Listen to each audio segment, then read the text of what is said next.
Okay, class. The sub should have handed out the vector notes. So the main idea for today is to use vectors to analyze the horizontal and vertical directions of a projectile. And we're going to find the resulting magnitude of those directions. So if you remember that a vector is going to have both this magnitude and the direction. So we're going to need to find that magnitude and the direction associated with it. How large is that vector and what direction is it going in? Okay? So because projectile motion is in two dimensions,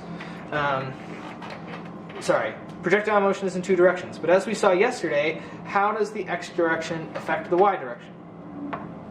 So we see in our graphs that when we change the vertical motion, right, there's an acceleration there. The horizontal motion doesn't change at all. It maintains this constant velocity. So for us here, we are not going to have any change. So how does the x direction affect the y direction? It doesn't.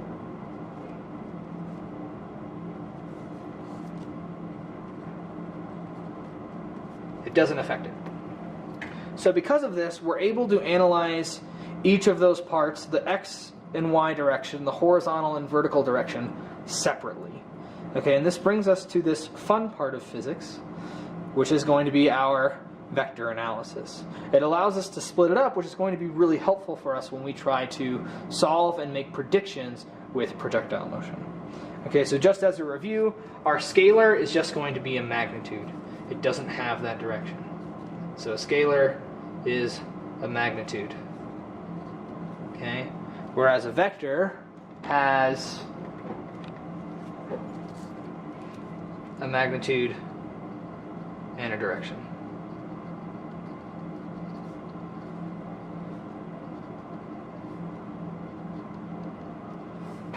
So an example of a vector would be velocity. Okay. Another vector would be acceleration. Okay. Both of these have a magnitude and they have a direction associated with it. Okay. So velocity is a vector, and we've been representing it with an arrow. There is no reason to stop now. But let's analyze it. So if we look at this, we can see that there's an airplane flying with 80 kilometers per hour north, but wind is hitting it 60 kilometers per hour east.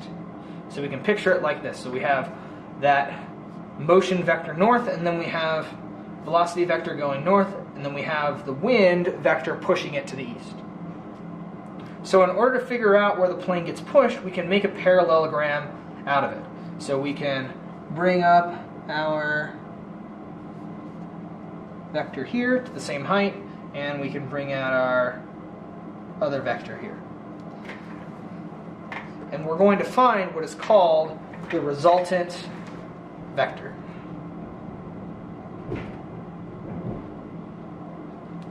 Okay. The resultant vector is the result of the addition of two vectors together. So we are adding these two. So we have one, we have two coming together. It will make a resultant vector like so. That's the resultant here.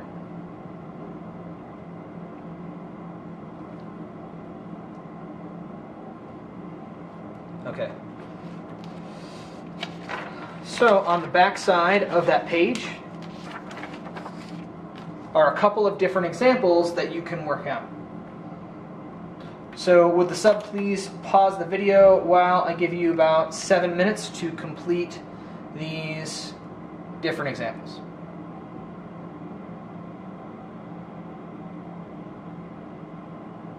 All right. So for our first example here, we can do what we did very similarly in the previous one there with the plane. So I can draw my vertical vector, my horizontal vector, and I get this is my resultant. Okay, here's another two, so I can draw that vector out this way. Should be about the same length.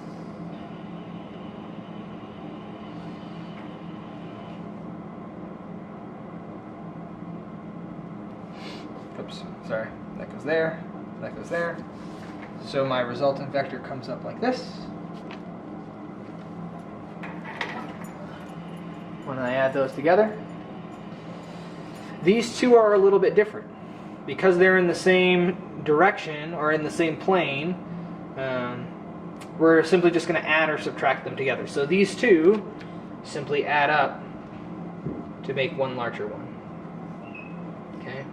And these two subtract to make a shorter one. So I can draw it from here, back up.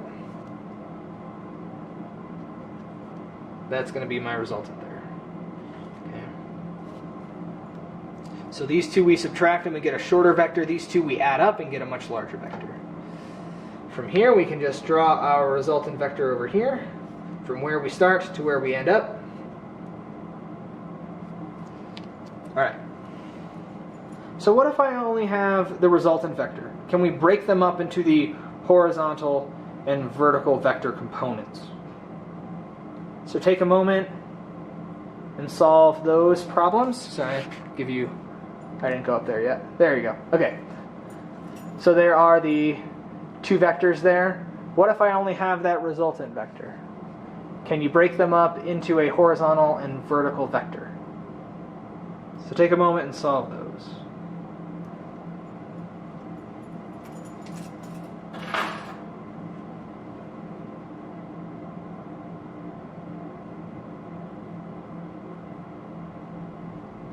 Okay, so I want my horizontal component, so I'm going to come down here and I can see that it's going to come out to about there, and the vertical component is going to come up.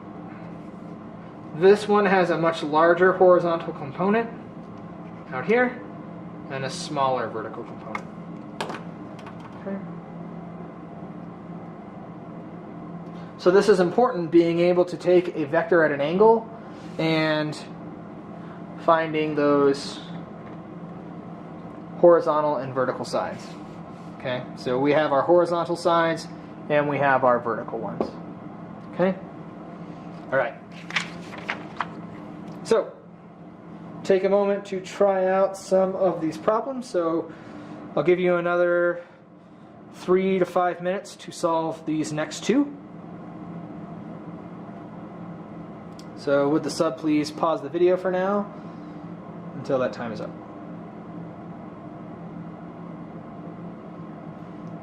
Alright. So let's look at the answers for this. So every March the swallows return to San Juan Capistrano, California after their winter in the south. If the swallows fly due north and cover 20 kilometers on the first day, 30 kilometers on the second, and 250 on the third, draw a vector diagram of their trip and find their total displacement for the 3-day journey. So, if we're going to go north, let's start a little lower.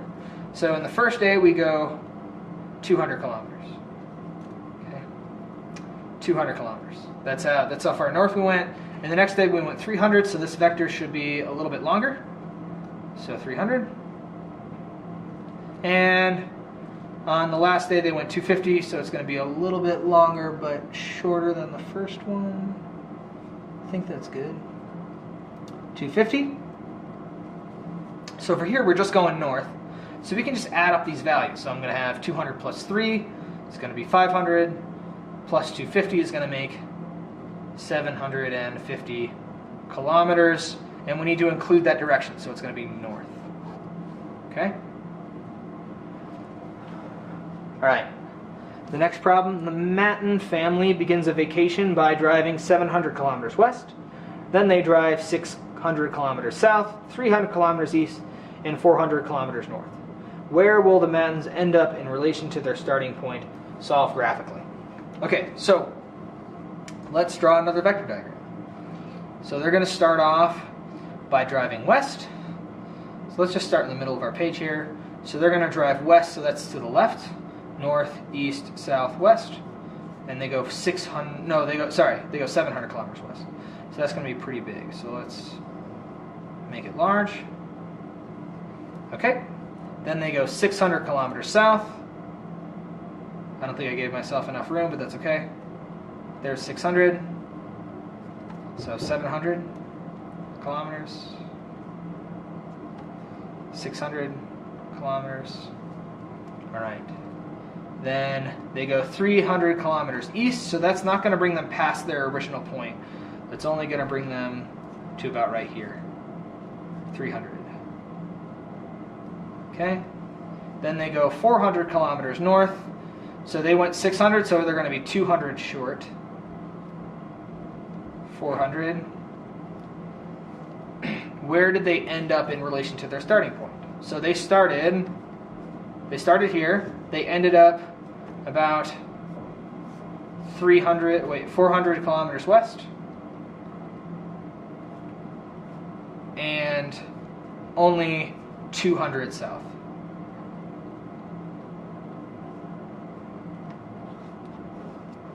Okay, so we have this resultant vector over here that has those components. And our resultant up here would be that total distance. Okay? All right. So we can get a little mathy with it. So part one, how do I relate the sides of A, B, and C of a right triangle? Okay, so the first thing that we can do is we can fill in each of these sides. So C is going to be, if I want to solve for C, we're going to use the general equation called Pythagorean's theorem. So some of you might be familiar with that already, and that's going to be a squared plus b squared equals c squared. Okay? So if I want to solve for c, I need to take the square root of this side. So c is going to be the square root of a squared plus b squared. Okay? If I want to solve for b, that's going to be the square root of c squared minus a squared. And then if I want to solve for a, that's going to be the square root of c squared minus b squared. Okay, so if you know any of the two sides, you can solve for the third one. Okay, so you need two pieces of information first before you can solve for that last one. So these are the three equations that let you know which ones you're going to solve for. And this only works for right triangles. So if you have a right triangle, it will work. But if you have something that's different, it won't. All right, let's flip to the other side.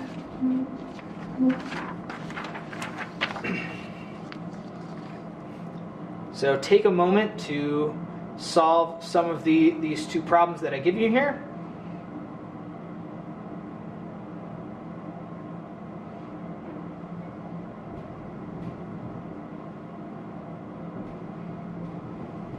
So please pause the video if you haven't done so already.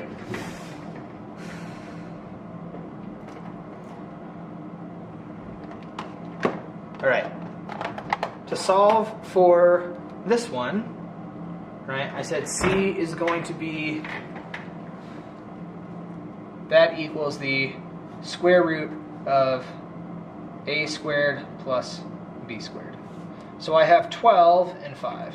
So if I want to solve for C, it's going to be the square root of 5 squared plus 12 squared, which gives me, I'm going to do the calculation really fast.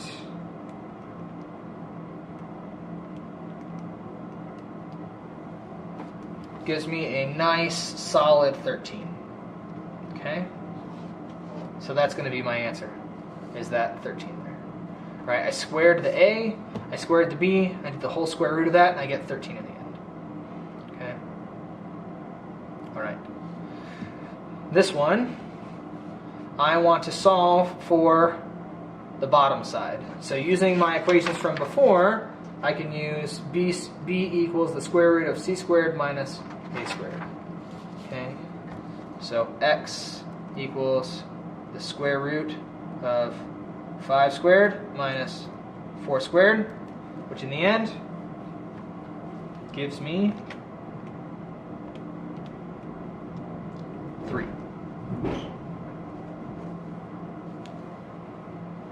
Okay, so let's put these two things together. I want you to draw the resultant, and then I want you to find that magnitude of the length. So take another minute or so, solve these next two problems.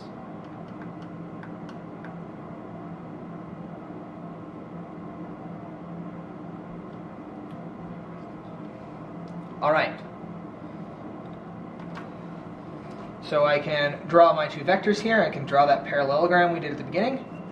It's going to be 10 up and 60 to the right. So that's my resultant.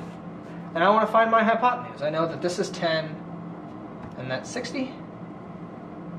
So I'm going to do the same thing that I just did here. I'm going to use the square root of a squared plus b squared, which is going to be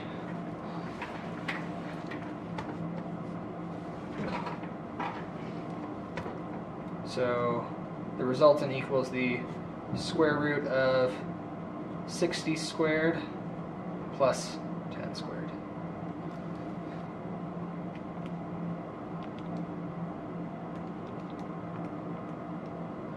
Gives me in the end about 12 point, whoops, no, I did that wrong.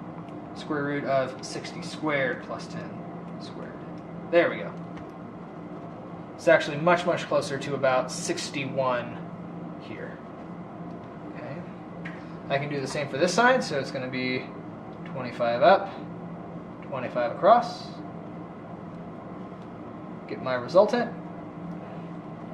Resultant's going to equal the square root of 25 squared plus 25 squared, since they're both the same.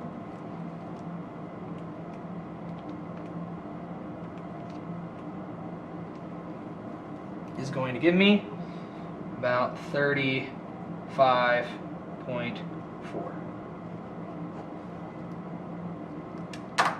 Okay, so just to review. So we've been using Pythagorean theorem here to solve for each of these different sides, and we also learned how to draw the resultant by making this parallelogram here. Okay? Notice how either side, so I could draw the bottom one up here, and I would get the resultant, or I can draw this one over here and get the resultant again. I want to add those two together.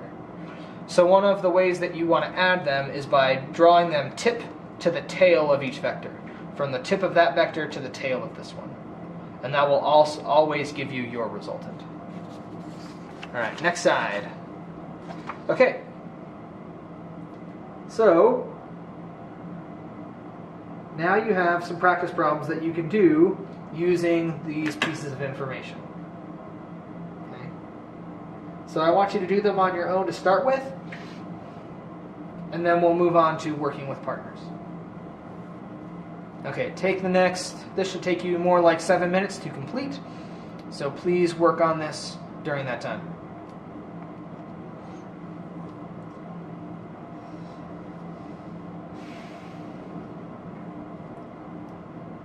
All right, so let's complete this together.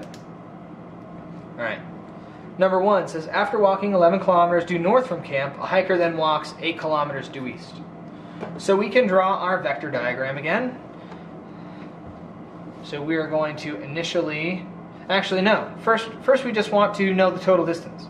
Since distance is a scalar, I don't need to draw the vector diagram just yet. All I need to do is add these values together. So the total distance, they go 11 and then they go 8. So we're going to get 19 kilometers, since that's the addition of our 11 kilometers plus 8 kilometers. We have no respect to distance with distance we have no respect to direction. We don't care where they're going, we just care how far they went. Okay? But with B, we want to know the total displacement. So this makes things a little bit more complicated. Now we need our vector diagram. So we go north, 11. And then we go 8 east, which is to the right. So I can draw my resultant vector here, which is going to equal the square root of my 11 squared plus 8 squared. So in the end,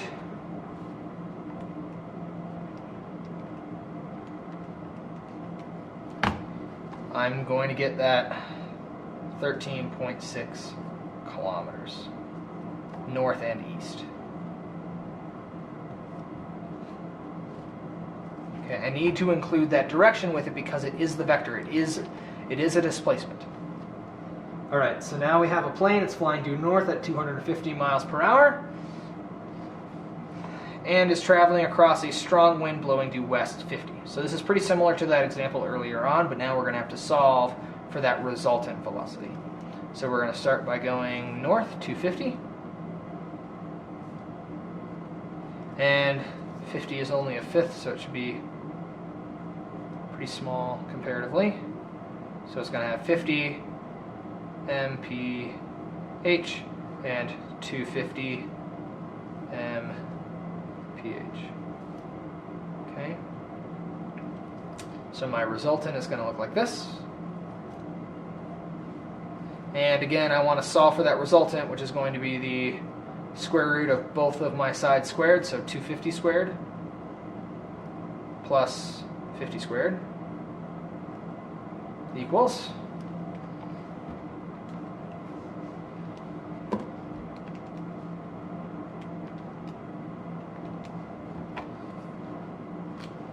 sorry, oops, messed that up.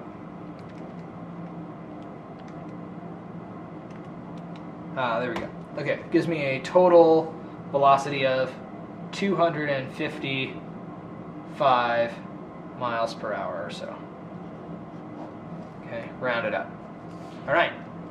Number 3 has 3 parts. So we have this boat. It's heading due east 16 meters per second across a river that's flowing due south 9 meters per second. So we need to first find that resultant velocity. So it travels due east. So due east at 16 meters per second. And then it goes due south 9.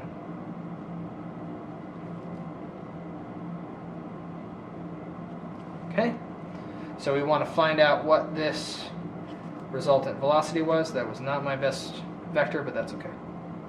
All right, so again, notice that this equation is becoming pretty common. I'm squaring both sides and getting the square root. So 16 squared plus 9 squared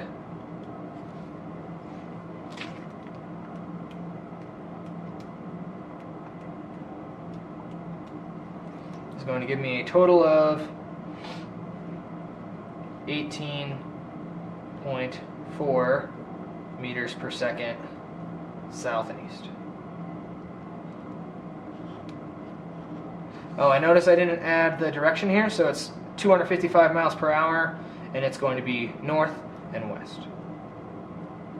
All right, moving back. So now that we have our resultant velocity, let's find out. If the river is 136 meters wide, how long is it going to take this boat to reach the other side? Okay, so remember that we can split up the horizontal and vertical motions. So we know that the river is this much wide. Since the river is flowing south, it's going from east to west. Okay, so we want to know how long it's going to take the boat to reach the other side. So just like we were doing on Tuesday and Wednesday, I can split this up into horizontal and vertical components. So the horizontal velocity is 16. And my vertical velocity is 9. Okay. It is asking me how long it's going to take me to reach this other side, and it's 136 meters wide, so I'm only concerned with that horizontal. If the river is flowing south, okay, I'm concerned about this distance. So that distance here is going to go 136 meters, and I want to know how long it's going to take. So time equals distance over velocity. So it's going to be my 136 meters over my 16 meters per second. Gives me a time of 8.5 seconds. All right. And so just as before, the time is the same for both. So it's going to be 8.5 seconds in the water, and time is 8.5 seconds. All right. So now it's asking us how far downstream is the boat when it reaches the other side of the river. So if it travels for 8.5 seconds, moving at 9 meters per second, we can find that distance. Distance equals velocity times time.